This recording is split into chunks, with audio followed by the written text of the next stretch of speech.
afternoon, everyone. Welcome back to another great episode of Basscast Radio. I am your host, Brian Carter.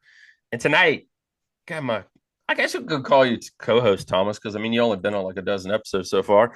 Pretty much. Thomas Arens with Fishing the DMV back with us tonight. If you guys are all watching live, we don't have Hank the Bass Geek, so make sure you check out the YouTube channel. He's putting up some content, editing, recording. He's making it happen. But we do have back with us Mr. Bryan Hendricks, man. Henderson, what's up, brother? And he's got, guys, if you haven't checked out the Arkansas Democrat Gazette and Ray Tucker, Arkansas Outdoors 103.7 FM, The Buzz. It's a whole lot to say, Brian, man. It is a lot to say. I try to just not do that, Mr. Hendricks has got, he's known world around, you know what I'm saying? All over the globe. The ladies want him, the men talk about him. He writes and talks and does it all. And you guys, like I said, hopefully you guys are all watching Fishing the DMV. It's been a lot of great stuff happening there. What have you been talking about recently on Fishing the DMV? I know you did your live the other night, and I tried to hit the reshare button, but I was gone the weekend, so I'm catching up. We had SB Fishing on. We had Tyler of High Pole Guide Service talking about Lake Anna and what's going on with his guide service. Last week, I think that episode on how they built it, the Army Corps of Engineers, the history of Core Reservoir, I think it's over 12,000 downloads. It's absolutely blowing up. It kind of devolves just from fishing because I kind of just like learning stuff. And when I got them on to talk about this lake was built at World War II and how you go about building a mega lake. And it just was a neat little thing to talk about that. And they flood towns. How do you zone that? And so we went through the whole history on that thing, and people really enjoyed it. So I'm hoping to do one about all of our other bigger lakes, the TVA lakes, just going through the history of like these things are just so part of our culture. But we never stop to things like, how did something like this even get created? Yeah, that's pretty, go ahead, B, because that's really, people love history. They have to move graveyards. They have to reinter graves. There are, on Beaver Lake in Arkansas, an entire town, there's an old resort town of Montanay that used to be very famous that was flooded. And when the water gets real low, all those structures come back above water and people can go hike through them and everything. And then, lake level gets back up and they flood again. Lake Washita had a couple of places like that called several towns just disappeared. And when the Corps back in the day decided that a project was needed for flood control, which was the main impetus behind it, flood control number one, hydropower number two, they just did it, and whoever was in the way got out of the way, or was got out of the way, let's put it that way. Which, a fun fact for listeners, that's what happened on Oh Brother, Where Art Thou? That's right. I think it was a TVA lake that flooded at the end there. And also in Deliverance. Oh, right. Yep. That's another one, too. Yeah. One of my, the guy that wrote Deliverance, Charles James Dickey, actually queried an article to me when I was editor of South Carolina Game and Fish, and I had to turn it down because it just didn't really fit in our template anywhere. And I'm probably, for just the strangest reasons, one of the few people that ever turned down the author of Deliverance, for $150. Wow, that's crazy, dude. Yeah, right before he died, sure enough. Woulda, coulda, shoulda. I also saw you did a live with my boy David Miller the other day. I did one on his Instagram. We got to talk about the environment, SAV. As you guys know, I've been in the comment sections of the Lake Gunnersville issue, and then he was talking about what's going on in Connecticut with the dogs being killed up there because they overdid it with herbicide and stuff. And it's so that's the darker side of things, I think, that we got to talk about. But it was a good show. That's awesome. Guys, I spent the weekend, like I said, me and Mama hung out on Saturday. And I'm on the road for the next 3 or 4 weekends, and she's out of town. So we thought we'd spend Saturday together. And then on Sunday, I went down for the Five Alive Championship on Bugs Island down at Occoneechee State Park. I saw almost 20-pound bag. I didn't see it, but 20-pound bag came out day one. And that's pretty daggone good for Bugs Island this time of year right now. And they didn't come out they came out to about a 12-pound. The winners did on day two. All that's posted. It's up on the basscast.com.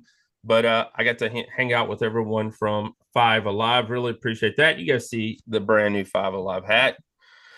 And the deal is in my house. If one comes in, one has to go away. So one did go away. Because if you don't, I got too many freaking hats. But I love them, so send me one. B, what's going on in your world, man? We are at the beginning of hunting season in Arkansas, so a lot of that's going on. It's a fishing deal here, but that's pretty much it. But it's also beginning of the really good fishing season of the fall. Mm-hmm. And you're getting a lot of top water action starting to go on now, and bass are schooling like at Lake Hamilton, which is hosted, where George Cochran won his FLW championship, and there's been several, Red Man All Americans there. Been a lot of things. That's a great lake, and the top water is going real good there. Top water is good on Lake Ouachita. That's starting to pick up. Lake DeGray, all those diamond lakes around Hot Springs. They're very, very storied. That was where Lake Ouachita was where Scott Suggs won the $1 million Forest Wood Cup in 2007. It kind of went away into a Dead Sea type of thing, but the grass has come back there and also on DeGray Lake, and they're pulling out big bags on those lakes now, and it's all good as far as bass fishing in Arkansas goes. Right now, it's the beginning of our golden time from now till about Christmas time. That's awesome. I love the duality of your existence with behind your left shoulder is a 308 and behind your right shoulder are some fishing rods. Yeah. I got to say also, we had Spencer Sheffield and Matt Becker on our radio show here a few weeks ago talking about the Major League Fishing Team Series. And it was like a week after that, they won their tournament. So that was pretty cool to have them That's on awesome. and then have them come back and win one, That's pretty freaking cool right there. Maybe Brian, you gave him some luck, some good luck. Well, I hope so. It's kind of a joke that if you're a guest on the Ray Tucker's Arkansas Outdoors radio program, you will at some point be inducted into the Arkansas Outdoor Hall of Fame. It happens. Bam. Not me. All right. While he's talking about radio, guys, don't forget you can listen to Basscast Radio on Dockside Live Radio. Download the app today. Grove Street Radio right here in Bedford, Virginia. That just went through a new update, so make sure you guys download that to your phone as well. I like the app. I ain't gonna lie, it's got some really great music on it. Great talk show early in the morning on top of that, and to keep up with what's happening right here in the local area. And don't forget American Angler Outdoors. You can watch us there. The YouTube version gets uploaded there, and it's on TV, Roku, and you can download the American Angler Outdoors app right to your mobile phone, and you can watch a Basscast Radio, many other podcast shows, and I know Alvin's got a lot more things happening with that. He had a great, what was it? This is September now, August. July was a great download. A lot of you guys started listening, new listeners. So I haven't gotten a new update on August on American Angler Outdoors, but hopefully get it soon. Again, thank you guys. I haven't gotten the numbers yet for August for Dockside Live, but really appreciate you guys listening there because the numbers have been really, really good. So appreciate all you guys down in Florida checking us out and being a part of Basscast Radio. Tune in. Follow us on Facebook if you guys like to follow us there. Keep up with what's happening. Fishing the DMV, like I said, follow Thomas. Thomas dropping shows left and right. And so the Arkansas is Monday night, right? No, it's Wednesday. What night do you do your radio show, Brian? I think we just lost his audio. No, he's doing sign language. We did lose his audio, daggone it. Let me hit. All right. We are on Mondays from 7 to 8 p.m. Central live. It's a live program. We're not pre-recorded. That's kind of unusual. And you never know what'll happen. Yeah, that's the fun thing about live. Holy cow, man. They've had me on before. Really appreciate Brian and the gang having me on, Yeah. just talking about bass fishing and the crazy world of what's happening. Um, Guys, tonight, it was Sunday morning. I woke up. It was kind of early. And I have been watching a lot of podcasts. There's a couple different anglers. We're not going to bring up anglers' names because we don't want to do any name calling out here. But a lot of people have been very making their opinions known about what's happening right now in the world of bass fishing. I mean, we had FBD, we got that one, and there's many more. And I put a story together called "It's Free Speech Dead in Pro Fishing. Anglers Risk Fines for Speaking the Truth." And hopefully by now you guys have all had it and taken a chance, just read it, daggone it. I don't know where I'm going. Yeah. But hopefully by now you guys have all had the chance to read it. But I mean, you know, I kind of wrote it as a just me working a 9 to 5 job. I mean, they've gotten rid of people in my job for speaking their opinion, but you are trading dollars for hours at a job. And if you don't want to keep trading dollars for hours, then you go find another job. You go to another place. And I understand that the anglers are voicing their opinions and their thoughts, and it's kind of difficult for them because if they go to another place besides the NPFL, which has, they're looking for anglers currently, because I posted that the other day for the 2025 season, you would have to work your way back up through the rankings. So either you voice your opinion or you just shut up. I mean, I hate to say that. It's, you either stay with the platform you're on at the level you're on, or you leave and go fish the Toyota series or, some other platform in at some other level to work your way back up to fish, the Bass Pro series on major, major league fishing, or you go fish the opens to have a chance to go fish the elites. So, I mean, it's kind of hard. I kind of wanted to look at it from both angles as a 9 to 5er and as an angler who does pay a $5,000 entry fee to fish these events. But it's just a platform. I mean, I know they say that bass, guys, is not like any other sport, but it really is. You pay to play golf. You pay to play tennis, because I had my old roommate was a professional tennis player. You pay to play tennis. So if you don't like the organization that you're paying to play, whatever tour that is, Live Tour or, the PGA, then just hang it up. And this is one of the things that started to rub me the wrong way about the whole forward-facing sonar debate was, and it was not everybody. That's just this one group where it was they just wanted every tour to be the way they wanted it, no matter what. And it wasn't about any moral principles or anything about that, about the pros and cons of it. It's just like, well, it's because what I want. And it felt like you open up a barbecue joint and this vegan comes in, it's like, but you don't have anything for me. It's like, you need to change your menu for me. And from a business standpoint, I guess as a business owner, that rubbed me a wrong way where if you, no matter what your principles are, have principles. And it's like, guess what? We're doing forward facing sonar. If you don't like it, go. I can disagree with that, but I can respect the business, like Chick-fil-A being like, hey, this is what we're going to do. Take it or leave it. I respect that. And it's this weird selfish mentality we have where we just want everyone to cater to us. And that's not kind of how the world works. Yeah, we're living in that bubble. I think also there's a time and a place for that, and probably the time to speak up is before the season starts, when you're in the rulemaking process, the public comment process, as we call it. When they're seeking input, that's the time to make those opinions known. And when the season starts, the leagues are just like any other league. They're trying to go as smoothly and seamlessly as possible. They're trying to promote fishing. They're trying to promote their sponsors. All these other things happening on the outside, that's static. That's noise that competes with the mission.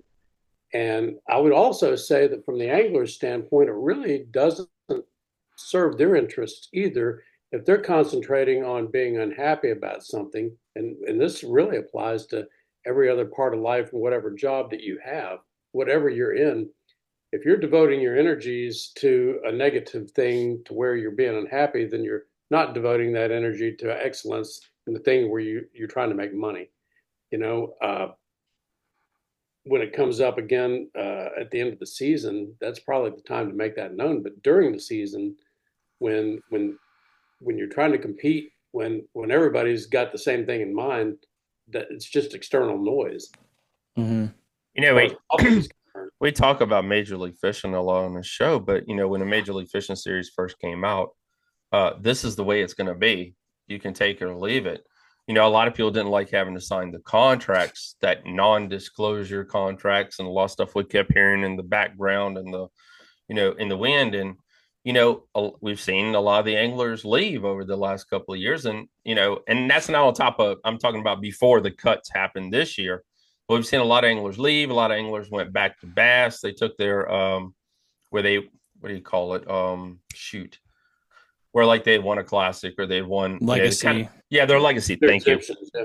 Yeah, their exemptions, and they came back to bass, but they were lucky to do that. A lot of the guys are, you know, fishing the opens, trying to, you know, make their way back up to the elite series themselves. You know, like a Scott Martin when he came back, and you know he wanted to win a Bassmaster Classic, something his dad never done. So I mean, it's one of those things where you kind of, you know, we kind of frown upon Major League Fishing and kind of how they handle things, but at the same time they came out and said, you like it or you don't like it, you can leave or you can quit. So I mean, it was one of the deals where take it or leave it. And it's something to compare the two organizations. I believe it or not, I feel like Major League Fishing has been way more transparent, or they have way more leaks, Yes. depending on how you want to look at it, than Bass, where it feels like they're like the Sopranos. Like you just don't talk about it, or you end up in the trunk in a cornfield.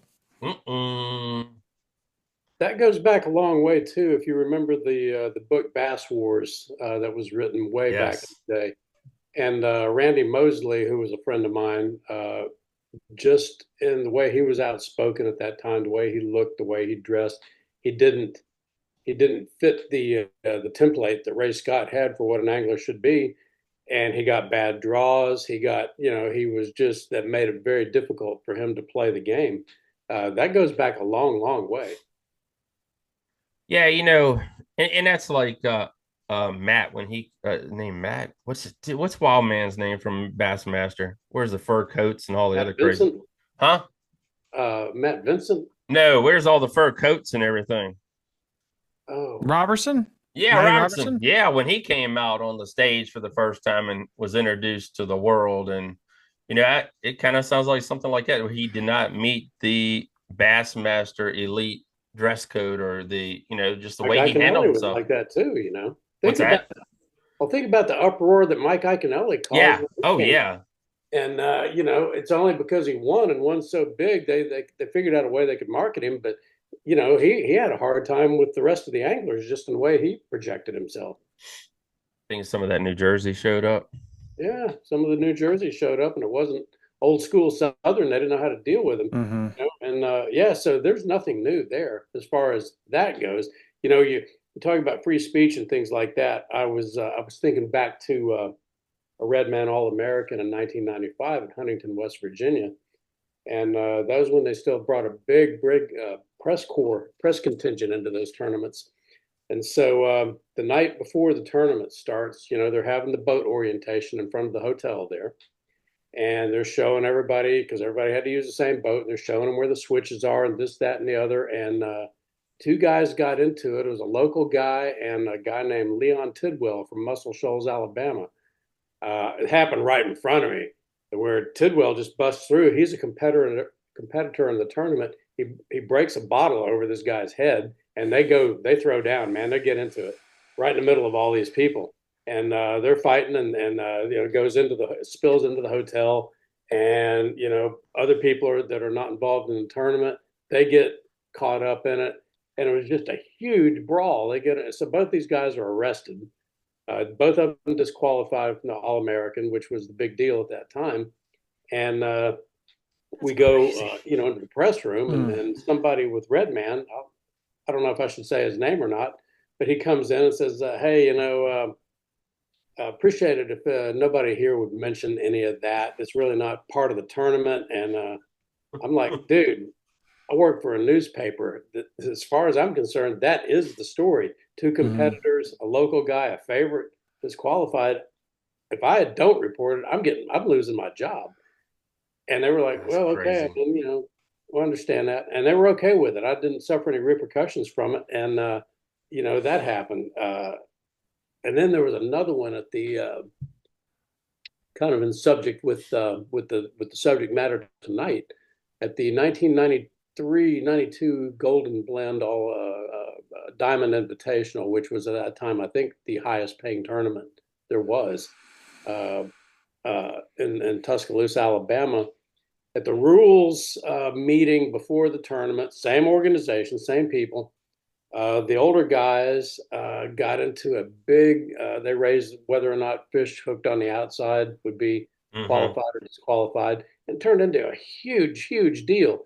And Redman lost control of that particular meeting, and it just kind of colored the entire rest of the tournament. There was people for it, people against it, and it created all this negativity. And it didn't serve anybody's purpose. It was just like something that came up. Somebody said something else. Lines were drawn, sides were taken, and you had this pointless, meaningless argument that didn't factor into anything that was going on, other than I think that I think the rule was that the fish had to be hooked on the inside. Yeah. That was it. And there were people that wanted that changed the eve before the tournament. It was like, no, the rules are published. This is the way we're going to do it. And it was just this needless drama. I'll never forget it. Well, that's where we are now, people. We are at the needless drama. Yeah. And, it has come down that all three sides have made a decision. And so now there is an opportunity. If you're not a fan, you can go fish one group. If you Mhm. are a fan, you go fish another group. So, we're at that point now where everything's thrown out there. The rules for 2025, the rules that have changed are there. And, it's, I guess, just like I said earlier, you either fish it or you don't fish it.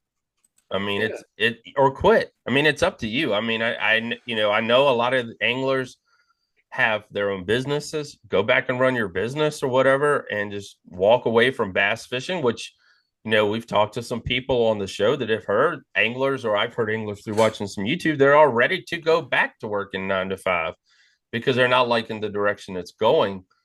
But things change, and we've talked about that a lot as well. So Which Let me is ask you fine because this is the difference between, I think, the fishing world and other sports, baseball, NFL, hockey, you name it. It's like this isn't new. The idea, like, oh, the media having friction with the sports organization having issue with its constituents, which are the athletes, so to speak.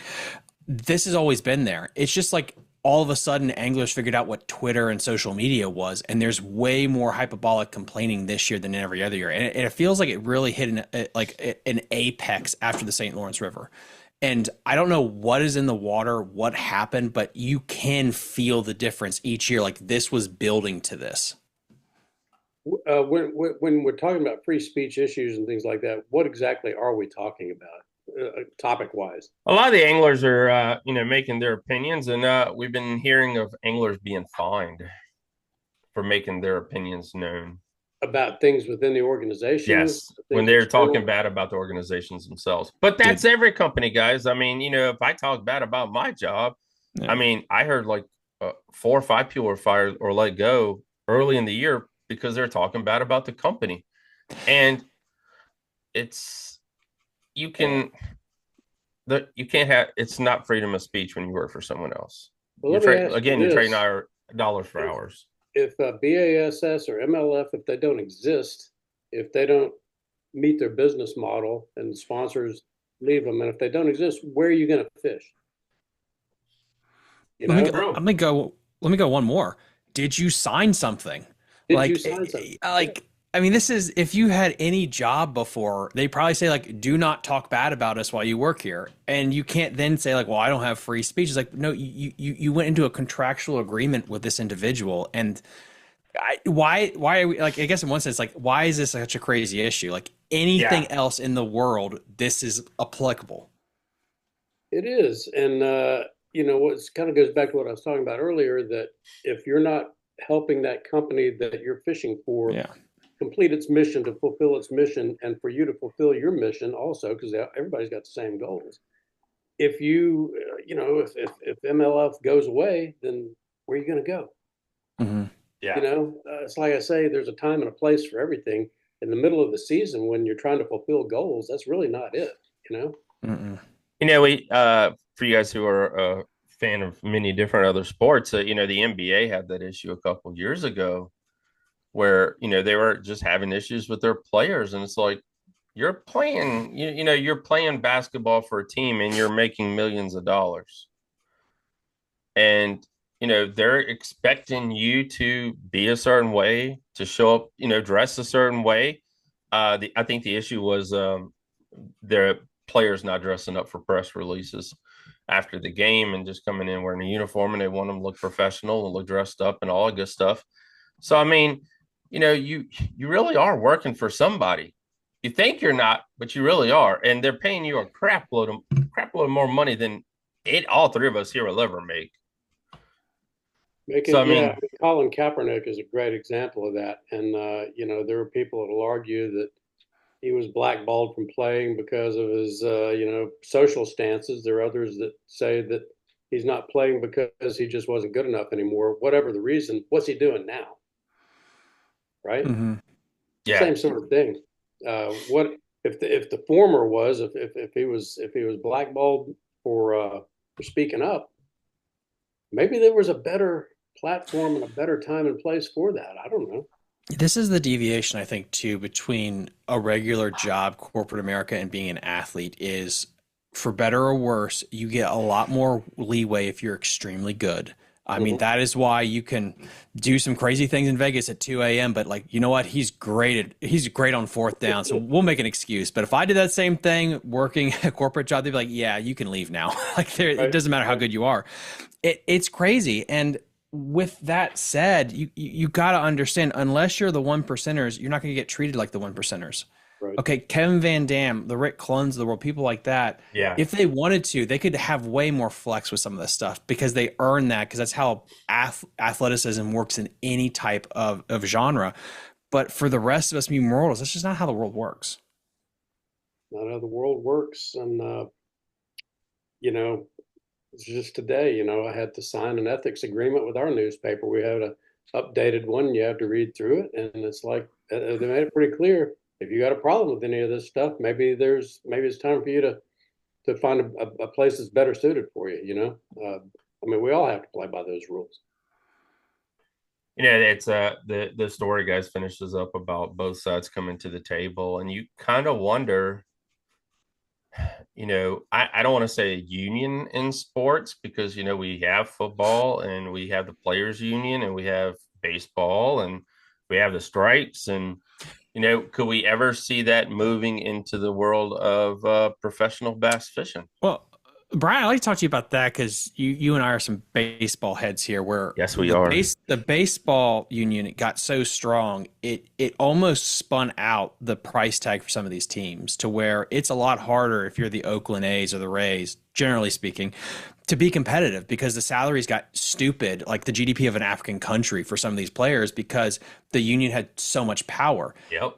How would a union even work in fishing when you're not demanding that kind of money like the NFL or baseball? That's a question there, and that's one of the You know? questions that we kind of wondered when Major League Fishing started, and they all talked about the we no entry fee, we're all going to get paid, we're all going to make millions of dollars. It's going to help our brand, which hurt everybody's brand because everybody forgot about you. My opinion. So I mean, it's could we ever go that way? In that type of sport. I mean, I guess not really go that way. I mean, you still have to be paid to play, but I guess just have a little bit bigger voice in the world of tournament bass fishing. I think not, and here's why: is because anglers are essentially just independent contractors. They are. And when one steps out, there's another one to take its place. And that's true in other sports too. The difference being is that the NBA, Major League Baseball, the NFL, they're leagues. And Mm-hmm. you've got these Mm-hmm. franchises in there that populate their rosters so it's a perfect environment for a union where everybody's pulling in the same direction. They're working for these franchises, and they've got these agreements and everything, and salaries that they make are representative of everybody's salaries. That's why the Dak Prescott thing was such a big deal. Oh yeah. That sets the bar. But anyway, that we're getting into the weeds there. The deal with fishing is it's not that way because it's so loose. It's like a loose confederation. There's really not a central.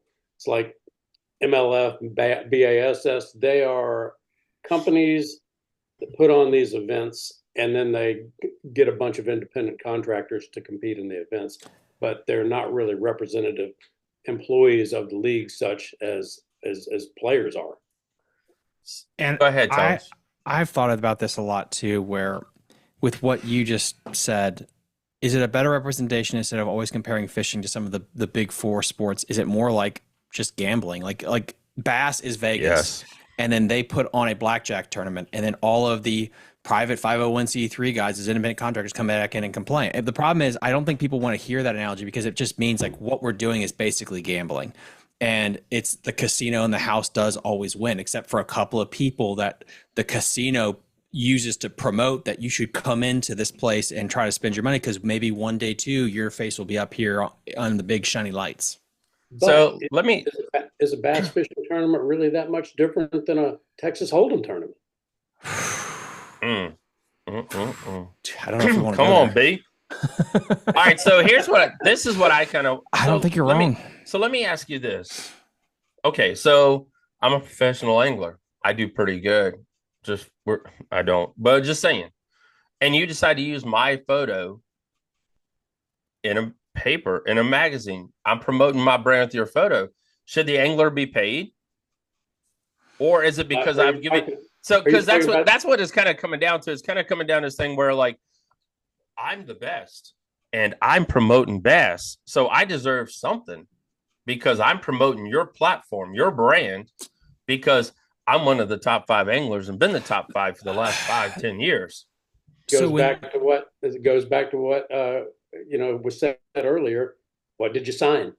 Yeah. yeah, and the other part of it here too, I think, is also the amount of money. So example is like in college when you were like, oh yeah, they were making like $6 million off of your name. Mhm. Okay, I could see a little bit more like I could see his point of view here. I Mhm. could I have a little bit of money, but if it's like, hey, Bass, we just made $200 off your name, I don't think the numbers are there to where you could even have leverage against the contract that you signed potentially. All Yeah. right. So, you know, should anglers have a say in bass fishing? Yes, because they do fish for the organization. But at the end of the day, how much say should they truly and Well, should they really have? Because someone has went out, found sponsors, TV sponsors to promote your brand that you went out and you found sponsors. And if it wasn't for them finding the TV, you wouldn't have a platform because until recently, in the last decade, like you were saying earlier, Thomas, nobody knew what Twitter and Facebook was. I mean, anglers weren't really using that. But in the last decade, they've all found it and they've, all started help promoting their own brands. But before, it was Bassmaster doing all the promoting. I mean, they put it on TNT. That's how old I am. yeah. But go ahead. And when we talk about the power of the customer, basically, is what I think what we're boiling this down to. Yeah. This is the easiest power you have. You always have had the power. It's called power with your wallet. If you don't go see a movie franchise because it just sucks now, if you say like I'm not going to eat there anymore, if you do, and it's not, I'm not saying like a boycott, but you just specifically say like I'm going to go here and chase the dollar there. That is your voice, and I think we're seeing. I don't know if this is going to be your segue, if you want to use this as a segue or not, but This is. the BFLs. Okay, BFL attendance is down. Is that not the voice of an angler potentially saying like we're using our time, our money somewhere else because we don't like the product anymore? It is Well, because go ahead, Bree. I think it's very, very much like that. Yeah, I think to answer the question, I think it's exactly that. People, anglers talking, but to go take that a little bit further, how many iterations has BASS been through since the Ray Scott days? They kind of had the model Yeah. there, but then they tried the Mm-hmm. distance thing and they tried the NASCAR thing. And no, either one of these leagues still, after all these years, has not really defined its niche. They have not defined a sustainable, long-lasting business model. Everybody is like, we're the first, the thing that became BASS was held in 1967. Was that 50 years ago, 60 years ago? And they still haven't drilled down and defined it the way NFL has, the way NBA has, the way, Major League has. And so, ultimately, everybody so far is still, and that's true with professional athletes too. At the end of the day, everybody is looking out for their individual best interest. And that's fine and good when the leagues themselves have got it figured out what they're going to be and how best to make money. And then everybody can exist and thrive and Mhm. prosper within those models. The model changes all the time. And we brought that up as well on a past show about Major League Fishing. Will it last if they don't keep changing the model? Will they Yeah. eventually nail down what Major League Fishing is going to be about and how they're going to run their organization? Then, it will hopefully succeed. But I mean, And when you yeah. keep changing things, and this year, next year we're losing how many anglers? 20? I mean, we lost 20 good anglers, if you ask me, because they changed their model again. And I will do something crazy. I'll actually stick up for him here compared to Bass, where I think what Bass is hoping for right now is that they do like run out of money by next year and it's over because what Major League Fishing, I think their thought is we don't have 100 years of legacy to fall back on. We are just going to keep changing the formula of our soup until it works and we'll crack the code. Because it's not like Bass, where Bass, I think them changes a lot harder because they do have a legacy. It's the same thing with baseball. Like they try to get some rule Mm-hmm. changes in. It was like, dude, you can't touch that. So they do have that kind of in their favor. If they don't run out of money, they're either going to fail or they're going to crack the code because they keep adjusting until something clicks. And for better or worse, that is kind of two unique models of we don't change very much and we're just going to change every season. Which one will win in the end? Yeah, Well, and that's a question we've been asking for decades. it is. Yeah. Ever since FLW came out, and now with Major League Fishing and the Boyd Duckett errors, we always call it. I mean, they got a great backer. We all know who that is. It's Bass Pro Shops. There's plenty of money there. So I Yeah. mean, it's we I've asked this on there before, and you guys can throw us out there is like, how much more is he going to keep giving? You know what I'm saying? Until they're able to, how long is this transition going to take, and how much money is he going to keep throwing at it? Because until he actually just buys it and says, "Get out of here, I'll just run it, and my kids will run it or some crap." But I mean, it's like, he bought it, he invested in it, and then he had a Bass Pro Shops tournament, and everybody from Major League Fishing kind of ran that, and that went pretty good. Some of my friends did really well in it. But how long till the money just dries up and he says, I can't keep throwing money at this anymore? Well, that's you just answered the question. He's a businessman and a very successful one. And Yes. when his when his objectives are no longer being met, and I don't know if they are being met now or not, but yeah, at some point, uh, when something is not working out, the person that's funding it will eventually pull out or So take it over, and work it in a way that he thinks best. I got a tinfoil hat theory here, which I think he created the iPhone. They have the iPhone here about 10 years before it's gonna pop off because the catchway release system, as everyone knows, like I'm on the board for Maryland for any kind of laws they're getting through for freshwater. And the biggest thing that we looked at the analytics is like 20% of all anglers right now, that's all they do is catch photo release. They do kayaks. That's a huge swath of Mm-hmm. population where we are that this is what they're used to. And Maryland's talked about, should we start implementing rules to where you can't have weigh-ins? You should do this more. If more and more states, Virginia, I've heard about this, Pennsylvania, that start doing legislation like this, Bass is screwed because MLF is poised perfectly for this cultural change to catch, weigh, release.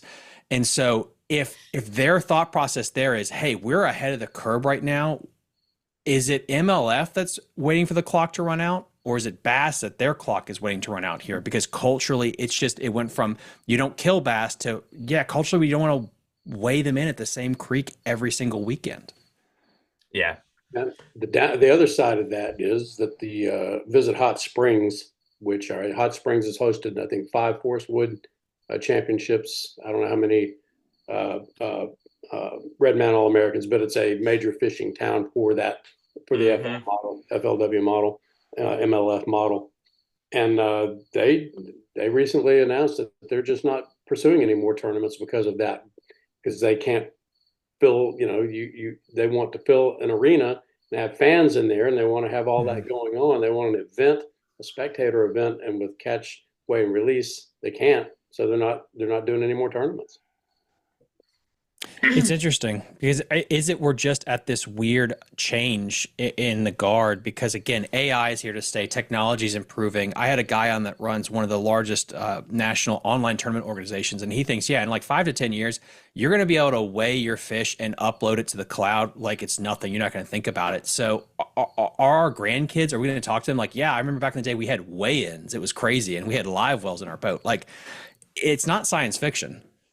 I think you can already do that, can't you? With Oh these, yeah. yeah, yeah. I Yeah. was I was in a fly fishing tournament back in the springtime when that's what we did. It was all live Mhm. stuff uploaded to the cloud, and where we were was kind of difficult to do that because it was very remote, and your service was spotty, but that's how we did it. So That's it's awesome. coming. And that's the thing with Major League Fishing. It's just a lot of great ideas that were not necessarily greatly executed. A smaller field where you Mm-hmm. could go to lakes that Dale Hollow, because of those weird size limits where you can't bring them in. Oh, that's perfect. Great idea. You can go. I loved watching those events when they go to neat places like that. Why are you trying to just vocally say we're trying to compete with Amazon? We want to be Bassmaster. It just felt like a weird business decision to vocalize versus the MPFL that I feel like are way more just, yeah, they're clean, they're refined. We bring a press conference out there, it's polished, it doesn't feel like it's a bunch of monkeys hitting on a typewriter. I don't know, it just always baffles me. All right, guys. So we're gonna transition a little bit. Thomas hit me up earlier today, and there's a little noise and chatter in the world of bass. No, there's a lot of noise and chatter in the world of bass fishing. I apologize. Strike that. About anglers wanting their co-anglers pay for their entry for BFLs to get the golden ticket. That way, they're guaranteed a spot in the event. And you kind of wonder. I mean, we know why. We talked about it earlier. Attendance is down, but there are a lot of boaters that want to win because I mean it's a pretty decent payout. I think I've seen $4,000 to $6,000 based on the event appears what the winner takes home. So we're back to gambling again, boys and girls. And if we bought 2 tickets this time, Yeah. and even if the co-angler sucked, it really didn't matter. He's gonna go where I gotta go, where I'm gonna go. So I mean, it's. Are they willing to pay that price? Do we ever think it could go that direction? Now with the bad word we talk about a lot, is it that the co-angler just feels that they're donating just to make it where the angler can fish? I Remember mean, last I year guess that's how I'm kind of looking at it here. when you and I in November talked about the death of the co-angler and we were Yes. laughed at, and now it's like here we are again. Yes. I don't want it, but is this just progress? Like I don't know. I don't know. I wanna. I have some thoughts, but I want to hear Bryan first. There are a couple of things that come to mind there. One of them is that uh, it's one more thing you can write off if you're a boater to pay a co-angler's entry fee. But the other part of that is if you pay that guy's entry fee, he's got no voice. Hey, I paid for you to be in this boat. We're going where I want to go. We're doing what I want to do. You got nothing. Just stay back there and do your thing. All right. So we're talking about freedom of speech, and that would disempower the co-angler, I think. Uh, they don't have a whole lot anyway. I think that would disempower them more because basically that turns essentially a co-angler into that boater's employee for that tournament, right?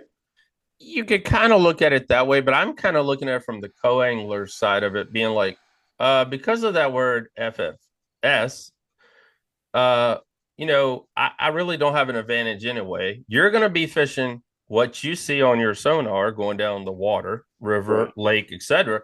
So, I talk to the guys at work all the time. Hell, I'm just casting in 25 feet of water behind you, and I might get lucky and catch five. Yeah. So you should just pay for me to show up, and I might get a check. I don't know how much of it is forward facing sonar versus, hey, the purses suck. If MLF tomorrow said, listen, we're gonna not use this money to pay for like the top 3%, and we're gonna guarantee, I'm gonna go cartoonish here, top 10 guaranteed $1,000 plus we're gonna do a really great payout. You know what's crazy? They would be sold out tomorrow. I really think that. So how much of it is we're not us, but the organization is blaming forward facing sonar and the sky and that it's a Tuesday when technically no, it's why are you lowering the payouts to where people don't think it's worth their time? So it was explained to me, guys, that a lot of the money after that goes, because we're right now in the season, a lot of the two day BFLs are happening, but then they have their local championship getting ready to come up, and they pay out, they skim a lot off for the championships and things of that nature. I do it for the basscast.com. It's 100% payback, but I think we do 5 or 10% goes towards the championship, make the pot a little bit sweeter so you show up. And I think they're doing the same thing. But then they give you that chance. Was it the BFL? Was it All American? It's almost like Hollywood accounting. It feels like how they're doing these numbers and stuff why are they doing it this way versus just the plain normal way of each event people get something? And I don't think they're doing it out of their goodness or their heart for the anglers. So how does it benefit the organization? Which maybe that's what they need to do. That's fine. But I just truly believe if you want to fix the issue, every event just crank up the payouts and things will work itself out. I kind of wonder this as well, and we'll wrap this up here in a minute. But I kind of wonder this as well, because of the bigger and bigger events, and you got to qualify and all like this stuff. Do they need to have this many events to get the purse to X amount of dollars to pay out at like a championship? And they got to skim that off the top if they're going to guarantee me $10,000 if I win an event on Bugs Island next month or whatever the heck it is. So I mean, it's one of those things where bass, and this is another whole entire topic. I saw this the other day where bass has changed the opens, and they're doing away now. Don't quote me, but what I saw, they're doing away where you got to fish all 9 to be an EQ qualifier. Of course, because they need the money. Because and the other Well, side, no, they went away from the 9 because they went to a championship, and then they're going to take the top from the championship. So you can be like the top 20% are going to fish. Please do not quote me on this, guys. It's all out there now. I really do need to read it more into it, but they're gonna, you don't have to fish all 9 because what it's been being the last year or two, just a year in it, where you got to fish all 9 to qualify. So again, I guess for next week we'll be right up on all this stuff to make sure. But at this point, it's to incentivize more participation, basically, Yes. right? Which means Yes. they want more money. Which I think this gets to the other side of it too, where I did say you should probably raise entry fees, but on the same token, I think there's a tournament that you were a part of that had a $10,000 payout potentially on the James. Yeah. And it was still kind of hard to make sure you maxed out boats, which also makes me think, why can't we say the dirty word that the economy just sucks right now too? It does, but I'll tell you this right now. I've been one of my sponsors is Angler's Choice Marine down in Martinsville. They got a couple different locations, and guys even during the 2000s, early to mid beginning 2000s, we're still dropping $50,000 and $60,000 on a bass boat, and it was just blew my mind. And I'm like, we can't eat, but the boat payment we can stretch out 30 years. Yes, but even during the 2000, I think it was 8 to 9, not 7. I guess 7 was like the very beginning of it. When that crisis hit, it did really put a dent in the fishing industry. And allegedly, that was the worst thing ever. And maybe eventually it'll come out that what we're going through right now is actually the worst thing ever. So is it just hindsight trying to say it wasn't as bad as it actually was? Yeah. I mean, again, like I'm not expecting Bass or ICAST to be like, guess what, guys, the world's on fire. Like they're never going to say that. But I think a lot of times this is why we're finding these excuses with forward-facing sonar where is it a problem? I'm not saying it's not, but is it the main culprit? I don't think so. We'll see this year, 2025, guys, when we start hitting the expos, and we'll see what not the attendance, but what the booth turnout is, see who's left. And, that sucks. I'm not going to lie to you guys, because I've been going to many of these shows now for 10 plus years around here and watching, hey, I remember this company used to be right here. And hey, I remember this company used to be right there. And, seeing the fade away or the purchase. So, I mean, it's really seeing who's left at 2025 because the last couple of years has been a big buyout year for a lot of bigger, larger brands to purchase a lot of these smaller brands. So, well, guys, we talked about a lot tonight. Appreciate all of you guys listening. Thomas, Bryan, man, thanks for coming on as always. Thank you. Bryan's an awesome dude. I wish he lived closer because we'd probably hang out more because I love hanging out with B. He's hilarious and he's really freaking hilarious, guys. And we get to hang out at Red Crest and Bassmaster Classics and all the big events, but it would be pretty cool if he was just a tad bit closer to us. Move back home, B. Oh, did I say that? I could stand to be in Charlotte or Charlottesville or someplace like that. Charlottesville ain't but 45 minutes from the house. That'd be pretty freaking cool because, like I said, he's a great guy. And Thomas is just right up the road as well. We 3 hours from you, Thomas. Yeah, if that. So I mean, we're all pretty daggone close here. And I know Bass Geek's 3 hours from us. So, but guys, appreciate y'all listening. Appreciate you tuning in tonight. And we'll make this announcement here. This episode is going up on Monday morning. You heard it right here. We are going to a Monday morning upload of Basscast Radio. Starting plug it on Red Tucker's Arkansas Outdoors. There you go. Starting Monday mornings is going to go up, and before the first cast with Thomas, I don't say Thomas. Good gracious. Before the first cast, guys, is going to start going up on Fridays. So we're going to be making some announcements. Mr. Calvin Herndon, by the way, is going to be continuing doing that. And please check out his episode. He did a really great episode last week. It's his first one by himself. So, hey, I got to give this kid kudos, man. And I don't call him a kid because he's a lot younger than me. But just what he's doing. And Calvin's a real reserved type of person.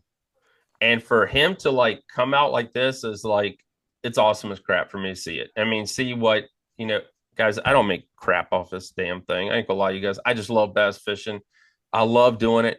And seeing people that I've helped like Calvin is pretty freaking awesome. For him to come out and the dude's so freaking excited. He's talked to more people than he's ever met in his whole entire life. I mean, he lives in freaking, I think like Martinsville, Virginia, or somewhere small little town. I mean, and just to give a guy like this an opportunity to meet anglers from all over the globe. He got his first telephone number from a professional angler this past week. Dude, excited as all get out. So make sure you tune in to before the first cast. Like I said, it's on Basscast Radio. It's all on our same network. We ain't gonna switch it up and make it crazy if you guys have to download 2 or 3 different crazy things. But check him out. And guys, have a great week and appreciate you listening. And we will talk to you all next week right here on Basscast Radio.